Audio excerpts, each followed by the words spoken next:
Hi everyone, this is Jyoti Bansal. Today we are here to have a conversation with Mr. Arpit Agarwal, the leading member of Fitness Team. So meet Mr. Arpit Agarwal. Hello. So without any further ado, let's start with the conversation. So first thing that I would like to know is जैसे कि आपने अपनी company का नाम fitness team रखा है, तो इसके पीछे आइडिया या आपकी इंस्पिरेशन क्या थी? वेल फर्स्ट ऑफ ऑल हमारी कंपनी का नाम फिटनेस सिम नहीं है, हमारी कंपनी का नाम अरावत इंटरनेशनल है। फिटनेस सिम हमारा ब्रांड नेम है जिसके अंदर हम फिटनेस आर्टिकल्स में डील करते हैं।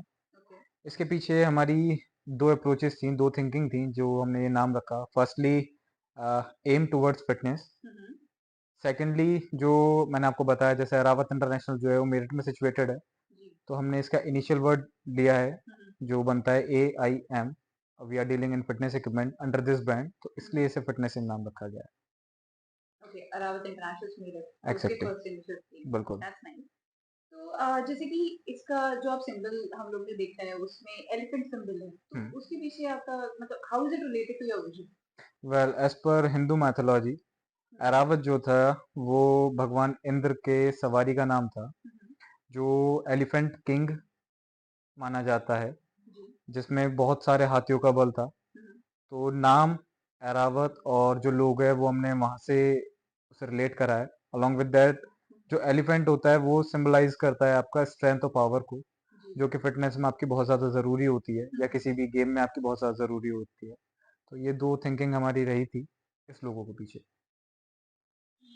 तो जैसे कि हम देख रहे हैं कि फिटनेस टीम अभी कॉम्पिटिटिव मार्केट में है मतलब फिटनेस से रिलेटेड और भी बहुत सारे कंपनीज और ब्रांड्स ऑलरेडी देयर हैं ऑलरेडी हैं वहाँ पे तो आप किस तरीके से ऐसी कौन सी खासियत है इसमें जो इसको बाकी और कंपनी से अलग या फिर ब्रांड से अलग दिखा वेल इसमें मैं बताना चाहूँगा इसका इफेक्टिव प्राइस हम्म, और क्वालिटी प्रोडक्ट, जी ये चीज़ हमें बाकी ब्रांडों से अलग बनाती है। जनरली क्या होता है, लोग क्वालिटी सर्व करने के चक्कर में उसके प्राइसेस काफ़ी हाई कर देते हैं।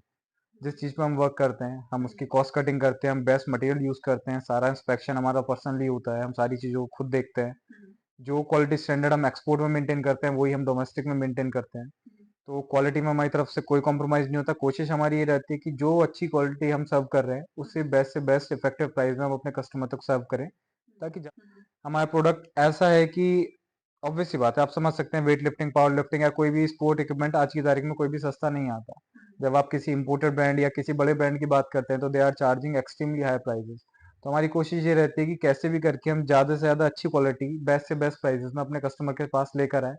अगर कोई पर्सनली भी उसे अफोर्ड नहीं कर पा रहा है तो एटलीस्ट ग्रुप ऑफ 3 और 4 उसे अफोर्ड कर सकें और उसे यूज़ करके बेस्ट क्वालिटी इक्विपमेंट का मजा ले सकें। तो जैसे कि अभी फिटनेस क्या है कंटिन्यूअसली इवॉल्व कर रहा है तो आप ऐसी कौन सी मतलब इनोवेशन या टेक्नोलॉजी ऐसी कौन सी यूज कर रहे हैं जिसकी वजह से वो और भी ज्यादा आगे बढ़ रहे Well, इसके पीछे मैं बताऊंगा कि हमारी काफ़ी बड़ी टीम इस चीज़ पे वर्क करती है। हैं जी हम खुद भी इस चीज़ में वर्क करते हैं, हम कंटिन्यूसली R&D हम नए नए प्रोडक्ट्स पे करते रहते हैं। जब मैं इस इंडस्ट्री में आया था तो हमने देखा था कि मेजरली सारी चीज़ें हैंडमेड हुआ करती थी। लोग जो थे इन्हें हाथों से बनाया करते थे, कुछ हैंडमेड मशीन्स यूज़ होती थी। बट जैसे जैसे समय चेंज होता जा रहा है थोड़ा सा हम ऑटोमेशन की तरफ भी डाइवर्ट होते जा रहे हैं, लेकिन इसका मतलब ये नहीं है कि मैन पावर भूल जाए। अभी currently we are working on a combination of automation plus man power, जिसके अंदर हम चीज़ों को रॉ जो है ऑटोमेशन पे रेडी करते हैं और जो उसका फाइनलाइजेशन है वो हम मैन पावर के थ्रू ही करते हैं, क्योंकि वो चीज़ ऑटोमेशन पे कभी सही नहीं हो सकती है। ऑटोमेशन की हेल्प से हमने थोड़ा सा उसकी फंक्शनैलिटी अच्छी करी है, हमने उसकी क्वालिटी बनाई है, हमने उस पे मास प्रोडक्शन कर लिया है, लेकिन आज भी जो हमारा सारा कहेंगे फाइनल प्रोसेस जो है वो आज भी हैंडमेड ही किया जाता है, जिससे उसकी क्वालिटी और जो उसकी फंक्शनैलिटी है वो अलग तरीके कॉम्प्रोमाइज से। ना एग्जैक्टली, वो कॉम्प्रोमाइज ना हो। जी तो तो आप अपने प्रोडक्ट्स को कैसे प्रमोट करते हैं well, इसके लिए हम कोई स्पेसिफिक मार्केटिंग मेजर नहीं यूज करते हैं, बट हमारी कोशिश ये रहती है कि हम ज़्यादा से ज़्यादा इवेंट्स में पार्ट लें, चाहे वो नेशनल लेवल के हों, स्टेट लेवल के हों या इंटरनेशनल इवेंट्स हों। उसके अंदर हम अपने प्रोडक्ट्स प्रोवाइड कराते हैं, हम ज़्यादा से ज़्यादा एथलीट को यूज़ करवाते हैं और हम उनसे उनके फीडबैक्स लेते हैं, जो हमारे लिए बहुत ज़्यादा यूज़फुल होते हैं प्रोडक्ट को चेंज करने के लिए या प्रोडक्ट में कुछ नए चेंजेस करने के लिए, उसे डेवलप करने के लिए। लास्ट ईयर हमने बहुत सारे इवेंट्स ट्राई करे थे, जिसके अंदर हमने मेजरली पावर लिफ्टिंग के इवेंट्स में पार्ट लिया था as a official equipment partner, जिसमें तकरीबन तकरीबन मोर देन 3000 प्लस एथलीट्स ने हमारा प्रोडक्ट यूज़ करा था और अपने वैल्यूएबल फीडबैक्स हमारे साथ शेयर करे थे। तो इस तरीके के हम करते रहते हैं, हम जगह-जगह आउटलेट्स अपने लगाते हैं ताकि हम अपने प्रोडक्ट के बारे में इन्फॉर्मेशन कस्टमर्स तक प्रोवाइड करा सकें। हम इवेंट यूज़ करते हैं, हम एग्ज़िबिशन्स में भी पार्ट लेते हैं, हुँ, हुँ। जिससे हमारे प्रोडक्ट के बारे में लोग जानें और उनके बारे में उन्हें यूज़ करें, उनके बारे में हमें अपने वैल्यूएबल फीडबैक प्रोवाइड कराएँ। ओके। तो मतलब जैसे अब आप इन कॉम्पिटिशन्स में अपने इक्विपमेंट्स लेके जाते हैं, तो ऐसा कौन-सा एरिया है जिस पे आप बहुत ज़्यादा फ़ोकस करते हैं? वेल ये डिपेंड करता है इवेंट टू इवेंट। हुँ, पावर लिफ्टिंग है, वेट लिफ्टिंग है, स्पोर्ट्स एंड एजिलिटी है, तो मेजरली इस तरीके के चलते हैं। लास्ट ईयर हम जैसे मैंने अभी आपको पहले ही बताया, लास्ट ईयर हमने तकरीबन 6 से 7 इवेंट पावर लिफ्टिंग के अटेंड करे थे, हुँ, हुँ, जिसमें हमने स्टेट लेवल भी अटेंड करा है, हमने नेशनल लेवल भी अटेंड करा है, हमने इंटरनेशनल लेवल के भी इवेंट अटेंड करा है। हुँ, उसमें जैसे मैंने आपको ऑलरेडी बताया कि नंबर ऑफ एथलीट्स हमारे इवेंट में आते हैं, उन्हें यूज़ करते हैं और अपना प्रोडक्ट के बारे में हमें नई जानकारी देते हैं, हमें क्या डेवलप करना चाहिए, क्या हमें चेंज करना चाहिए। उन फीडबैक्स के बेहाफ पर हम फिर और आर-एन-डी करते हैं और नए प्रोडक्ट को डेवलप करते हैं। तो जैसे कि आप बता रहे हैं इतने सारे एरियाज़ में आपके प्रोडक्ट्स जा रहे हैं, इतने सारे कॉम्पिटिशन्स में जा रहे हैं, तो आपका ऐसे मतलब कितना एरिया कौन-सा कितना एरिया आप कवर कर रहे हैं? रेंज क्या होगी? Well on a current phase हम पैन इंडिया डील कर रहे हैं। Hmm, along with that we are dealing in 16 plus countries as well, hmm, hmm, जिसमें UK, USA, Bulgaria, Switzerland, Italy, Malaysia, hmm, hmm. इनमें भी हमारा मटेरियल जाता है। तो जो क्वालिटी स्टैंडर्ड हम एक्सपोर्ट में मेंटेन करते हैं वो हम डोमेस्टिकली भी मेंटेन करते हैं। तो जो प्रोडक्ट मेरा हर कंट्री में सप्लाई हो रहा है वो सेम क्वालिटी मेजर्स के साथ हुँ, वो हम इंडिया में ही प्रोवाइड कराते हैं। बेसिकली कुछ भी आप क्वालिटी में कॉम्प्रोमाइज़ नहीं करते, कॉस्ट नहीं, मेन इफेक्टिव एग्जैक्टली हम जी। क्वालिटी में कहीं कोई कॉम्प्रोमाइज नहीं करते हैं। कोशिश ये रहती है कि बेस्ट से बेस्ट क्वालिटी हम अपने कस्टमर तक सर्व करें hmm, hmm, at a very effective prices. Okay. So मतलब जैसे आप आजकल देख रहे हैं कि लोग होम फिटनेस में बहुत ज़्यादा इन्वॉल्व हैं, उनको चाहिए ऐसे सॉल्यूशंस, फिटनेस सॉल्यूशन। तो उस चीज़ में उस एरिया में आप कैसे फोकस मैं करते आपको बताऊंगा, हमने पूरी एक सब कैटेगरी हमने अलग की हुई है हैं? हुँ, जो हमारी होम जिम से रिलेट करती है। बहुत सारे लोग ऐसे हैं जो जिम नहीं जा सकते वर्कलोड की वजह से, लेट काम करने की वजह से या हुँ, किसी और कारणवश वो जिम हुँ, नहीं जा सकते। हुँ, तो उसके लिए हमारी होम जिम की पूरी एक वाइड रेंज है प्रोडक्ट्स की, जी, जो हम इस तरीके से प्रमोट कर रहे हैं ताकि लोग उन्हें अपने घर में रख सकें, उन्हें यूज़ कर सकें। उसमें हम मशीन्स भी प्रोवाइड कराते हैं, हम उसमें कॉम्बोज भी प्रोवाइड करा रहे हैं। हुँ, हमारे डंबल्स प्लेट्स भी हैं। अब ज़रूरी नहीं है कि वो बहुत एक्सपेंसिव हो, हमारे पास काफ़ी इकोनॉमिक रेंज भी है। जो लोग नहीं अफोर्ड कर सकते महँगा डंबल, वो उसे भी लेकर यूज़ कर सकते हैं। हुँ, ठीक है, तो वो पूरी एक डिफरेंट रेंज है। हम इस तरीके से उस पे वर्क करते हैं कि कम से कम जगह में ज़्यादा से ज़्यादा हम आउटपुट उस प्रोडक्ट को लेकर अपने कस्टमर को प्रोवाइड करा सकें। अच्छा तो इस पर मेरे को एक और क्वेश्चन आ रहा है कि आप चैलेंजेस अगर आगे आने वाले 5-10 साल में जो भी चैलेंजेस कि आप अपकमिंग फ्यूचर में, जो भी आप कैसे उन चैलेंजेस को फेस करेंगे? वेल चैलेंजेस तो आप समझ सकते हैं, इंडस्ट्री है, चेंज है, डायनामिक है, हमेशा चेंजेस आते रहते हैं। जी, बट जो मेजर चेंजेस मेरे को इसमें दिखाई देता है वो देता है इसका product pricing hmm, plus about about is description and knowledge.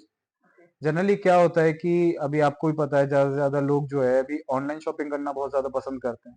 Online shopping के अंदर क्या होता है कि आपको प्रोडक्ट की इमेज दिखाई देती है, उसका प्राइस दिखाई देता है, उसका डिस्क्रिप्शन दिखाई देता है, हुँ, बट एक्चुअल में प्रोडक्ट नहीं दिखाई देता। जी, होता क्या है कि लोग इमेज किसी और की लगा देते हैं, प्रोडक्ट कुछ और भेज देते हैं। हुँ, ठीक है, उस केस में क्या होता है कस्टमर को बहुत ज़्यादा सफ़र करना पड़ता है क्योंकि वो हुँ, पेमेंट कर चुका होता है। जी, तो ये चीज़ एक हम बहुत ज़्यादा सफ़र करने वाले हैं आगे, कि हम कोशिश ये करते हैं कि ज़्यादा से ज़्यादा लोगों से हम पर्सनली मिलें अपने प्रोडक्ट के रिगार्डिंग, उसे हम उन्हें हम दिखाएँ कि वो प्रोडक्ट को पर्सनली टच करें, उसे फ़ील करें, उसे देखें, उसे यूज़ करें, उसके बाद उसे परचेज़ करें। जनरली क्या होता है कि ऑनलाइन देखी हुई चीज़ और जो एक्चुअल में आती है उसमें बहुत अंतर होता है। जी, बिल्कुल, तो उस चीज़ को लेकर हमें थोड़ा-सा वर्क करना पड़ेगा कि कैसे हम इस प्लेटफ़ॉर्म को थोड़ा-सा चेंज कर सकते हैं, हुँ, कि ज़्यादा से ज़्यादा कस्टमर से हम पर्सनली मिलकर हम प्रोडक्ट उन्हें दिखाएँ हुँ, और फिर उन्हें उसे सेल करें। ओके। तो आपकी लॉन्ग टर्म गोल्स क्या हैं?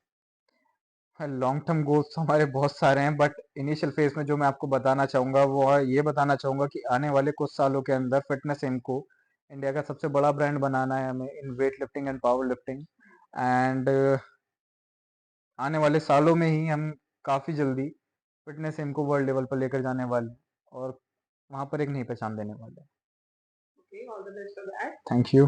एंड अच्छा ठीक है, तो आप खुद भी क्या फिटनेस में इन्वॉल्व्ड हैं? वेल हाँ, मैं ये बिल्कुल बोलूँगा, मैं फ़िटनेस में इन्वॉल्व हूँ। मैं फ़िटनेस नहीं, मैं किसी न किसी आउटडोर एक्टिविटी में भी इन्वॉल्व रहता हूँ। अलोंग विद दैट लाइक आप समझ सकते हैं आपका जॉगिंग हो गया, आपका साइकिलिंग हो गया, स्विमिंग हो गया या जिम वर्कआउट हो गया, किसी ना किसी एक्टिविटी में हम जुड़े रहते हैं। फिटनेस में जुड़ा रहना मेरे लिए इसलिए भी ज़्यादा ज़रूरी है क्योंकि मेजरली जिन क्लाइंट के साथ हम डील करते हैं वो मेजरली आपके फिटनेस एंथुसियास्ट होते हैं, ट्रेनर्स होते हैं, बॉडी बिल्डर्स होते हैं, एथलीट्स होते हैं, पावर लिफ्टर्स होते हैं। अगर मैं खुद नहीं जुड़ूंगा, मेरे को खुद उन चीज़ों के बारे में जानकारी नहीं होगी, तो मैं बाकी लोगों को किस तरीके से उस चीज़ को कन्वे कर पाऊंगा। तो मेरा थोड़ा सा ऐसा सोचना है कि जब तक मेरे को नॉलेज नहीं है, मैं उस चीज़ के बारे में अपने कस्टमर को कन्वे नहीं कर सकता। तो वो होना ज़रूरी है, इसलिए मेरे को फिटनेस में जुड़ा रहना चाहिए। ओके। तो अब जैसे अगर आपको कोई नया अभी ज्वाइन करना चाहते, कोई भी ऐसे इंसान जो अभी ज्वाइन करना चाहते, तो आप उसको क्या एडवाइस देंगे? वेल अभी मैं इसमें ऐसा कोई पर्टिकुलर एडवाइस तो नहीं दे सकता, बट हाँ मैं ये बोलना चाहूंगा कि जो भी लोग हैं वो फिटनेस के साथ जुड़े। फिटनेस नहीं, किसी भी एक आउटडोर एक्टिविटी के साथ जुड़े, क्योंकि आजकल लोगों की सिचुएशन क्या है कि वर्कलोड और स्ट्रेस इतना ज्यादा बढ़ चुका है कि वो अपनी हेल्थ पर ध्यान ही नहीं दे पा रहे हैं। तो किसी ना किसी एक पर्टिकुलर आउटडोर एक्टिविटी से आपको जुड़ के रहना चाहिए। फिटनेस में इसलिए सलाह देता हूँ क्योंकि आउटडोर एक्टिविटी के लिए एक स्पेसिफिक आपको डेकोरम रिक्वायर्ड रहता है। अगर आपको जॉगिंग करनी है तो आपको किसी गार्डन में जाना पड़ेगा, आपको स्विमिंग करनी है तो आपको पूल में जाना पड़ेगा। बट फिटनेस के लिए ऐसा नहीं है कि आपको स्पेसिफिक किसी पर्टिकुलर जगह जाना पड़ेगा। अगर आप जिम नहीं जा सकते, आप घर में कर सकते हैं, आप योगा कर सकते हैं, आप होम जिम इक्विपमेंट लेके आप घर में कर सकते हैं। बट किसी भी एक फिटनेस एक्टिविटी से, आउटडोर एक्टिविटी से आप जुड़े रहिए, वो आपकी हेल्थ के लिए काफी अच्छा है, आपके ब्रेन के लिए काफी अच्छा है। सेकंड, एक छोटा सजेशन मेरा ये है कि मिस गाइडेंस से बचिए, क्योंकि फिटनेस इंडस्ट्री एक ऐसी है कि जहाँ पर मिस गाइडेंस बहुत ज्यादा है। अगर आप यहाँ पर कुछ भी छोटी सी भी मिस गाइडेंस में आकर कोई गलत लिफ्टिंग कर लेते हैं या गलत चीज आप कर लेते हैं, तो शायद आप ऐसी सिचुएशन में आ जाएंगे कि आप आने वाले टाइम में कभी ना लिफ्टिंग कर पाएंगे, ना जिम कर पाएंगे, ना कभी बेड से उठ पाएंगे। इतनी मेजर इंजरीज भी हो जाती हैं छोटी चीजों से। तो बस मिस गाइडेंस से बचिए, फिट रहिए। बस मेरा तो एक ही सजेशन है। Okay, thank you so much Arpit. बहुत सारी ऐसी चीजें थी जो मुझे भी नहीं पता था, and I really got to know about them. So अब हम इसके बारे में मिलते रहेंगे। अभी नेक्स्ट कॉन्वर्सेशन और आगे आती रहेंगी जिसके बारे में हम फिर से बात करते रहेंगे। So thank you so much. आपको हमसे जुड़े रहने के लिए और भी ऐसी इन्फॉर्मेशन चाहिए तो आप उसके लिए हमारे चैनल को सब्सक्राइब कर सकते हैं, इंस्टाग्राम पे फॉलो कर सकते हैं। Thank you. Thank you.